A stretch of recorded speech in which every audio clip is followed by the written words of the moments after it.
Whole brain learning provides a framework that orchestrates all we know about brain-based learning for maximum impact. It was first developed by Dr. Georgy Lozanoff and validated through his own and others' research. Whole brain learning is based on all of the research on how our brains learn best. When we design learning around the basic principles of how our brains learn best, our motivation, our meaning, the meaning we make of our learning, and our recall increase dramatically. Let's see a few illustrations of this.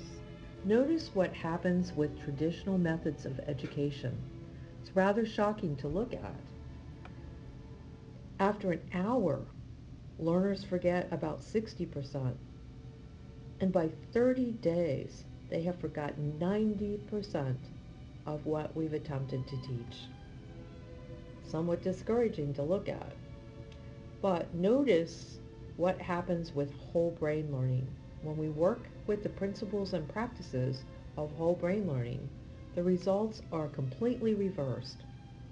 Instead of forgetting 90% after 30 days, Dr. Georgy Lozanoff's research showed that learners can remember 90 or even 95% after 30 days. And look at what happens after a year. This is certainly what we're aiming for as educators, right? Dr. Lozanoff's research identified some key elements that make all the difference in achieving the results that we just saw.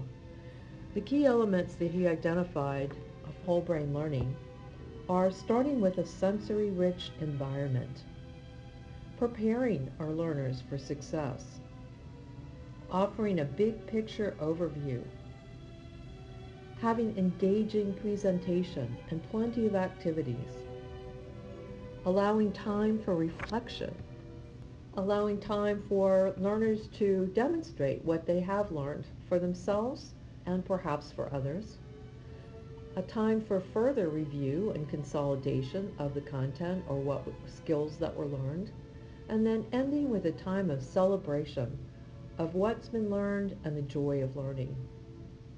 Let's take a deeper look at each one of these key elements for whole brain learning. You might choose to look at the mind map that was included in this module.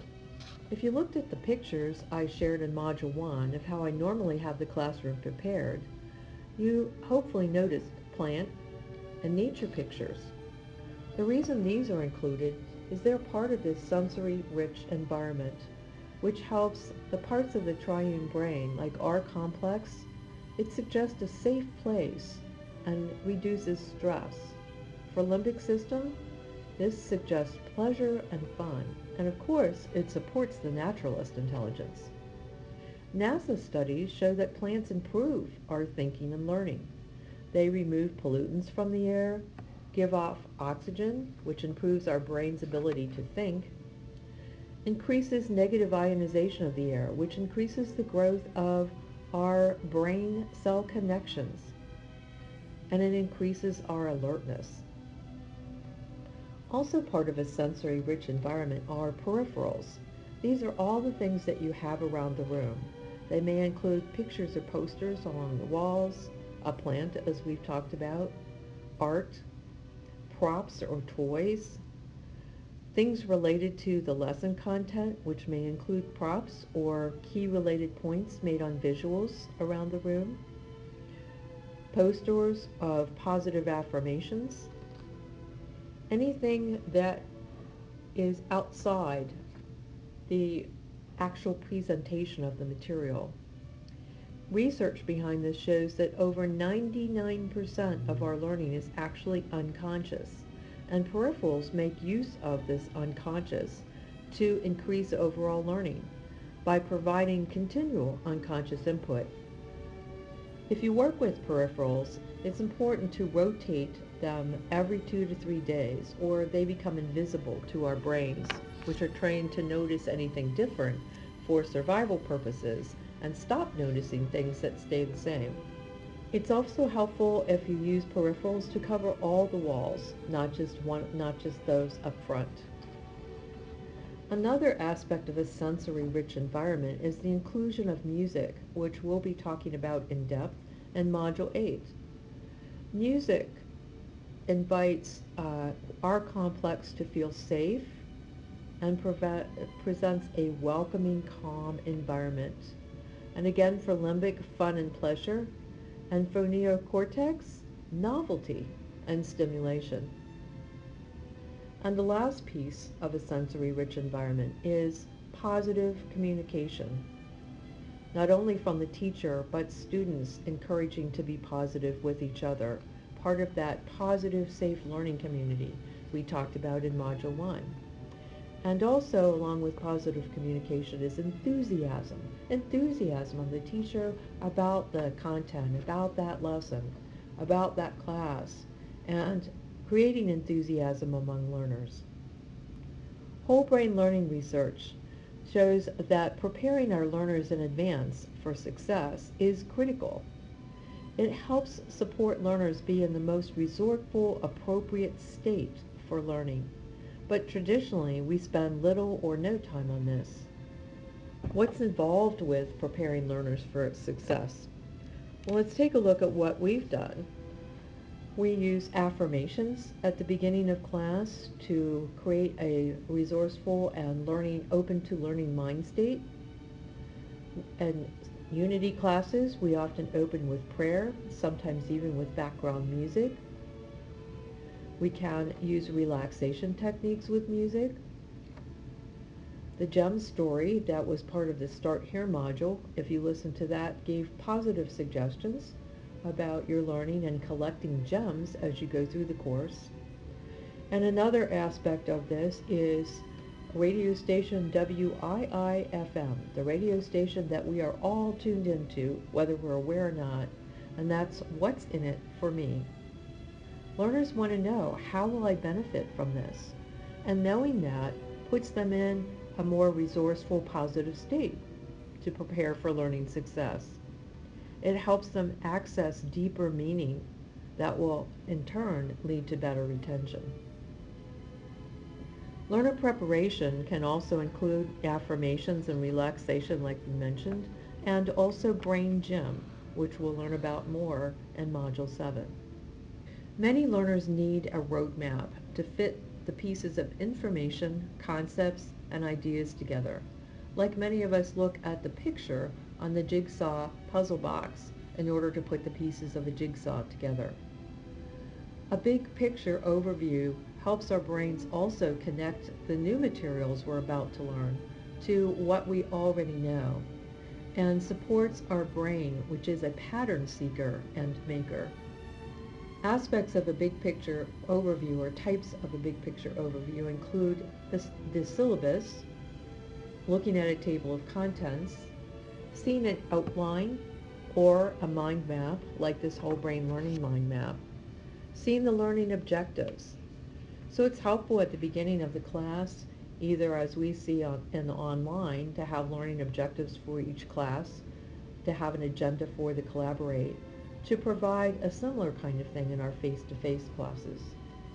As we go forward to look at the next element of engaged presentation, whole brain learning leaders think about a 30-70 rule. Dr. Eric Jensen, a leading whole brain educator, has a teaching model that goes as follows. 10% of the time in a class session is spent getting students ready to learn, that learner preparation that we just spoke about. 80% of the time is spent on engaging learners, helping them make real-world connections or personal connections so that the information is relevant, and it extends the learning process so the learner can retain the information. And we'll look at what's involved in that 80% in a few moments. And the final 10% allows time for review, time for reflection, time for practice, those last several key elements in the whole brain learning process. But basically, the whole brain learning community supports 30% of time spent in presentation and 70% in activity. So we can ask ourselves or look at traditional learning and know that this is a different paradigm that we're looking at. What's involved in engaged presentation? Well, pretty much like it sounds. It's a way of presenting information that engages or involves the learner in some ways. It might include methods that are multisensory in some way and keeps learner some things that we can do to keep learners alert and hold their interest. When we think about what we've learned from the 10-minute trainer, the author Sharon Bowman talks about the importance of chunking the presentation in the short segments of 10 minutes or so. And then after a 10-minute chunk, doing something that engages the learner. And the 10-minute trainer is full of activities like pair share, shout outs, think and write, doodles, pop-ups, markups. You can also think of some of the other ways that we've engaged you in presentations in the course. Things like learning through doing a skit, working in small groups, obviously discussions, which are a more traditional form, but still have their place. Our friend Jane Vella says it's difficult and demanding to design and lead education in this way. It's so much easier to simply tell them what they need to hear. You must decide which approach is best for you and for the learners in your care. Part of engaged learning and engaged presentation are activities that go along with it. These activities are designed to deepen the learner's understanding and processing of new information or concepts or skills, and to provide an opportunity for them to make their own meaning, make significant personal connections with the materials, and think of ways that they're going to be able to apply it in their own lives. Ideally, these activities comprise about 70% of the class time, as we've just seen with the 30-70 models. So basically, the process is stop, present for about 10 minutes, stop, and process in some way. Remember, this goes along with the primacy-recency effect as well, which aids in memory. The learning activities also can be designed in a way that accommodates different learning styles and multiple intelligences, and allows the brain to repeat and process information that supports retention. The slide picture shows a number of different possible learning activities. Obviously, drama, small group or teamwork, imagery of some sort, music, games, and stories. It also includes the other type of activities in the 10-minute trainer, like take a stand, gallery walk, grab that spoon, metaphor magic, each one teach one, station rotation. While this is not one of the key elements we listed earlier, whole brain learning research has shown the importance of taking breaks, which can be part of the strategies we learned with Sharon Bowman in the 10-minute trainer of chunking at 10 minutes. Offer an opportunity for learners to stand up, to stretch, to walk around, and encourage water, fruits, some sort of protein as a source. They refresh our brains and our bodies and promote better learning. Another key element is making time for reflection. This helps us create personal meaning and relevance, and also an opportunity perhaps to repeat key material. It could involve stopping at several points and being asked to answer a question or write down key points for ourselves, to choose the idea we felt were most important, and all of the 10-minute trainer activities that we talked about and that are in the 10-minute trainer. It also can involve things like an opportunity to have a learning journal, a time to reflect on what did I learn from this module?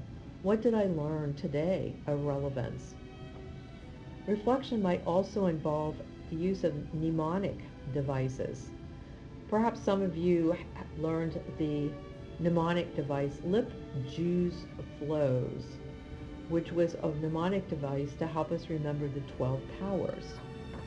It's also helpful to have an opportunity in a class session or perhaps as part of a multi-session course to show yourself that you've learned something and demonstrate what you've learned.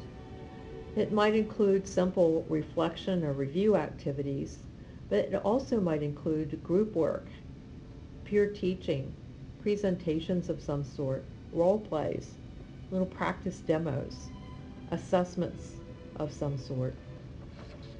It's helpful to include additional opportunities for review towards the end of a class session. It may include an activity like a ball toss we haven't had an opportunity to do in our classes yet, where a ball is or a small stuffed animal or something soft and light is tossed around the room from learner to learner, and each person adds an important point they learned, a key insight, how they're planning to use it, your choice of many possible questions that can be asked. It may include activities that Sharon Bowman includes in the 10-minute trainer. One activity she uses is Tick It Out, and I've used that in the past for the module that, like we did with the inspirational films. People had an actual large-scale movie ticket that they wrote on that an important point or insight they got from that class session, and then taped it into a flip chart that was then used as a peripheral for future class sessions so that those insights were present and part of their unconscious learning. It might also include a walkabout, walking around the classroom and looking at all the peripherals, the flip charts that may have been created during the class session and shared. Or a game like Blackout Bingo that's also included in 10-minute trainer. It might include something like a personal action plan, giving learners a chance to jot down ideas that they plan to use, and then maybe follow that with a peer share, sharing that with someone for feedback or encouragement. It might include a concert review, which is a quick review of the key points of the class session with classical background music. We'll talk about that more in our module on music.